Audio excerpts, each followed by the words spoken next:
dear friends, કાલે આનાથી આગલા વિડિયોની અંદર આપણે ગણિતના ધોરણ 8 ના ગણિતના ચેપ્ટર નંબર 1 ની વાત કરી રહ્યા હતા, જેનું નામ હતું કે સમય સંખ્યાઓ.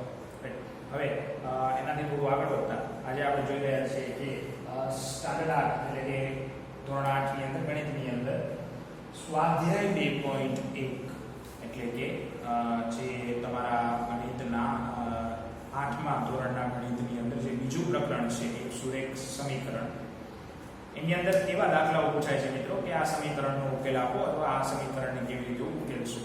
તો એના રિલેટેડની જ વાત આજે આપણે કરી રહ્યા છીએ, બરોબર. સ્વાધ્યાય 2.1 અને એનો પહેલો દાખલો છે, જો તમને દેખાતું હોય વાઇટ બોર્ડ ઉપર, તો x - 2 = 7.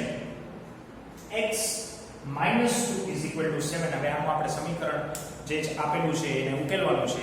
સમીકરણ ઉકેલવું એટલે કે જે પણ એની અંદર જે સંખ્યાઓ હોય એનું સાદું રૂપ આપી અને જે x y અથવા તો જે એવી કોઈ રકમ આપેલી હોય એને તમે કેવી રીતે સોલ્વ કરો છો, રાઈટ. તો અહીંયા મને આપેલું છે x - 2 = 7. તો શરૂઆત કરીએ. x - 2 = 7 ને આપણે કેવી રીતે ઉકેલી શકીએ.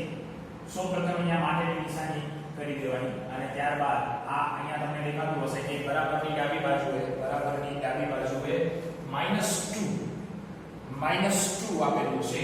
તો આ બરાબરની જે ડાબી બાજુએ છે એને જમણી બાજુએ જો લઈ જાઉં તો નિશાનીમાં ફેરફાર થાય, બરોબર. સિમ્પલ નિયમ છે ગણિતનો.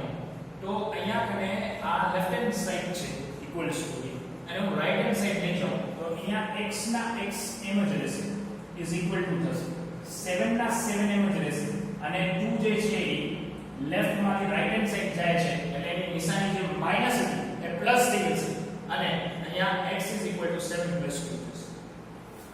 માટેની નિશાની કરું x = 9. આ તમારો જવાબ.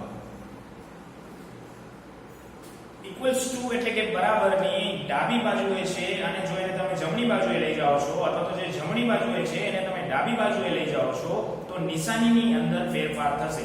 પ્લસ હશે, માઈનસ થશે, માઈનસ હશે તે પ્લસ થશે, બરોબર. સિમ્પલ દાખલો હતો. x - 2 = 7. x ને આપણે એકલો કરવો પડે કારણ કે અહીંયા x ની વેલ્યુ શોધવાની છે.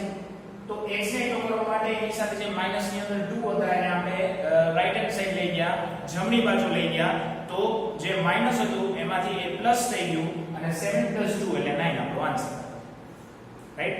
આગળ વધીએ. સેકન્ડ દાખલો આવો જ છે. y + 3 = 10. અહીંયા માટેની નિશાની કરી દઈએ. y સાથે 3 વત્તાકારમાં એટલે કે પ્લસમાં છે, ઇક્વલ્સ ટુ ની જમણી બાજુ જશે, ડાબી બાજુથી જમણી બાજુ જશે એટલે અહીંયા લખશું y = 10 - 3. મેં તમને આગળ જ કીધું ઇક્વલ્સ ટુ બરાબરની ડાબી બાજુએ હોય એને જમણીએ લઈ જાઓ અથવા તો જમણી બાજુએ હોય એને ડાબી બાજુએ લઈ જાઓ તો નિશાનીમાં ફેરફાર આવે. પ્લસ હોય માઈનસ થાય, માઈનસ હોય પ્લસ થાય. y = 10 - 3 માટે y = 7. રાઈટ. ત્રીજો દાખલો છે 6 = z + 2, બરોબર. તો અહીંયા આપણે લખવું પડે બંને બાજુ ફેરવતા. કેવી રીતે ફેરવશું તો કે z + 2 = 6. બંને બાજુને ફેરવી દીધી તો અહીંયા તમને જવાબ મતલબ કે નવું સમીકરણ જે મળ્યું z + 2 = 6.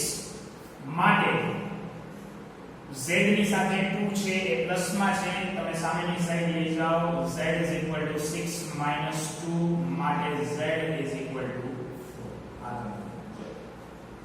એકદમ ઈઝી છે મિત્રો. જો તમે ધ્યાનથી આ વસ્તુને જોશો તો એક જ રમત છે બધા જ દાખલાઓની અંદર. માઈનસ ડાબી બાજુએ અથવા પ્લસ ડાબી બાજુએ છે એને જમણી બાજુએ લઈ જાઓ છો તો નિશાની ફેરવાઈ જશે. માઈનસ હશે તો પ્લસ થઈ જશે, પ્લસ હશે તો માઈનસ થઈ જશે. આવો એક બીજો કન્સેપ્ટ છે કે જો કોઈ પણ સંખ્યા બરાબરની ડાબી બાજુએ ગુણાકારની અંદર છે, બરાબરની ડાબી બાજુએ ગુણાકારની અંદર છે અને તમે એને જમણી બાજુ લઈ જાઓ છો તો એ ભાગાકારની અંદર થઈ જશે. અને જો બરાબરની ડાબી બાજુએ ભાગાકારની અંદર છે અને બરાબરની જમણી બાજુએ લઈ જાઓ છો તો એ ગુણાકારની અંદર થઈ જશે. ભાગાકાર હોય તો ગુણાકાર, ગુણાકાર હોય તો ભાગાકાર, ડાબીએથી જમણીએ જાય કે જમણીએથી ડાબીએ જાય, ગુણાકારમાં હોય તો ભાગાકારમાં થાય, ભાગાકારમાં હોય તો ગુણાકારમાં થાય, પ્લસમાં હોય તો માઈનસમાં થાય, માઈનસમાં હોય તો પ્લસમાં થાય. મિત્રો આટલું ધ્યાન રાખશો તો તમે કોઈ પણ સમીકરણને બહુ જ સહેલાઈથી ઉકેલી શકશો. આવું જોઈએ 3/7 मतलब 3/7 plus x is equal to 17/7. તો હવે આ જે સમીકરણ છે સમય સંખ્યાઓનું સમીકરણ છે. આ જે સમીકરણ ચોથા દાખલાની અંદર તમને દેખાય છે સમય સંખ્યાઓનું સમીકરણ છે. તો હવે આને કેવી રીતે તમે ઉકેલશો? સિમ્પલ છે. x તમને અહીંયા દેખાડો છે. હવે આ જે x છે એને એકલો કરવાનો છે કારણ કે તો જ આપણે ઉકેલ મળે. તો આ જે 3 સપ્તમાંશ છે એ આપણે ઇક્વલ્સ ટુ ની ડાબી બાજુમાંથી જમણી બાજુએ લઈ જવા પડે. તો પહેલા જ સ્ટેપ ની અંદર આપણે બહુ ટાઈમ વેસ્ટ ન કરતા x 17/7 કરી અને માઈનસમાં 3/7 કરીએ છીએ. 17/7 minus 3/7 આટલું તમે કર્યું એટલે અહીંયા છેદ સરખા છે. જો છેદ સરખા ન હોય તો તમને આ સાદુરૂપની અંદર છેદ સરખા કરવા પડે. છેદ સરખા કેવી રીતે કરવા એ ઓલરેડી થોડું આપણે ડિસ્કસ કરેલું છે, પણ અત્યારે એ ડિસ્કસ કરવાની જરૂર નથી કારણ કે છેદ ઓલરેડી સરખા જ છે. ડાયરેક્ટ માઈનસ કરો. 17 માંથી 3 જશે એટલે અહીંયા કને 14 વધશે અને નીચે 7 7 એકા 7 અને 7 દુ 14 માટે x is equal to simple. તો એકવાર એક્સપ્લેન 3 ના છેદમાં 7 અથવા 3 સપ્તમાંશ સાથે x વત્તાકારની અંદર હતો અને સામે આપણે બરાબરની જમણી બાજુએ 17 ના છેદમાં 7 અથવા 17 સપ્તમાંશ આપેલા હતા. તો આ x છે એને એકલો કરવો પડે તો જ એનો ઉકેલ મળે.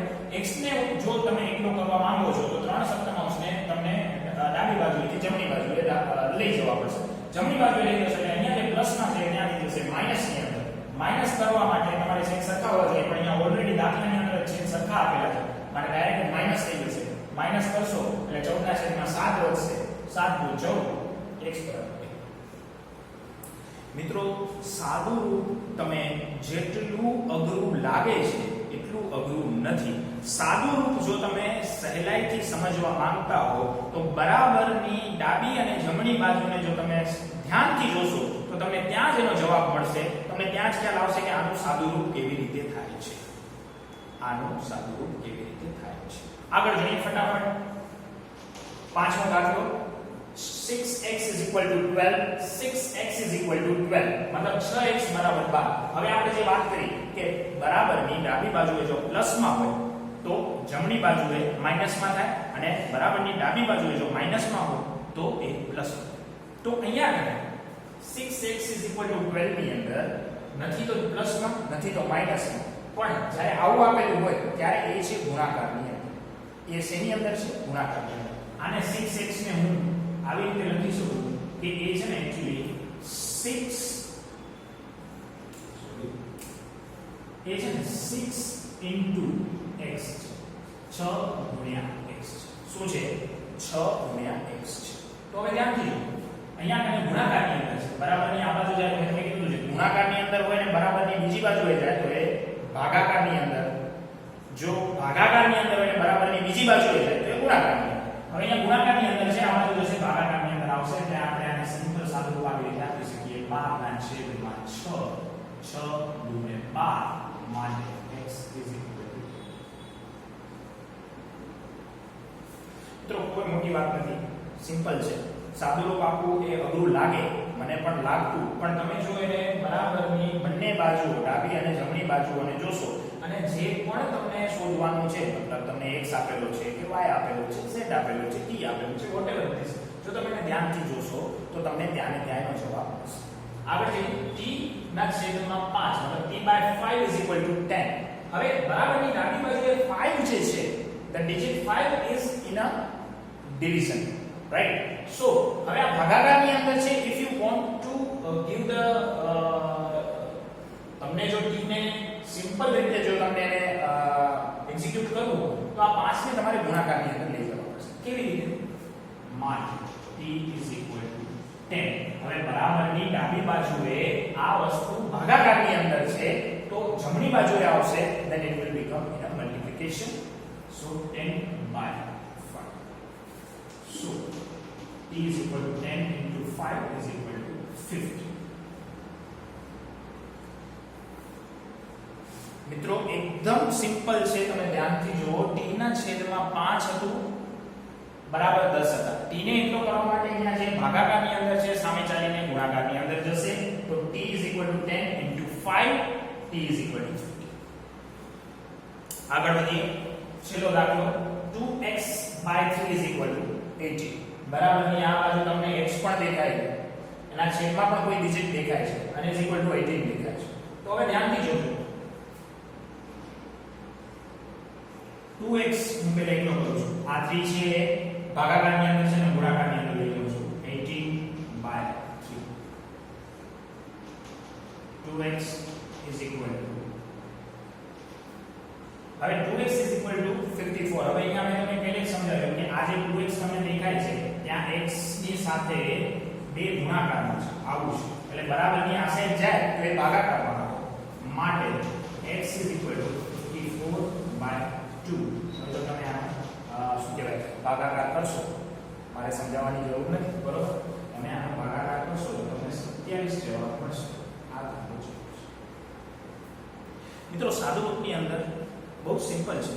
તમને જે સમીકરણનો ઉકેલ મેળવવાનો છે, સમીકરણની ડાબી અને જમણી બાજુને તમે ધ્યાનથી જુઓ. x વાળા પદ ભેગા કરો, બાકીના જે સાદા પદો આપેલા છે સાદા પદોને ભેગા કરો અને તમને જવાબ મળી જશે.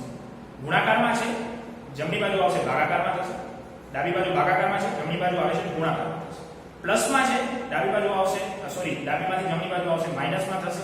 માઈનસમાં છે, ડાબીમાંથી જમણી આવશે પ્લસમાં. મિત્રો આટલું યાદ રાખશો તો સાદું ખૂબ જ સરળતાથી તમે સમજો. મિત્રો આશા રાખું છું તમને વિડીયો પસંદ આવ્યો હશે. સ્વાધ્યાય 2.1 ના આગળના દાખલા આપણે નેક્સ્ટ વિડીયોમાં જોઈશું. Thank you.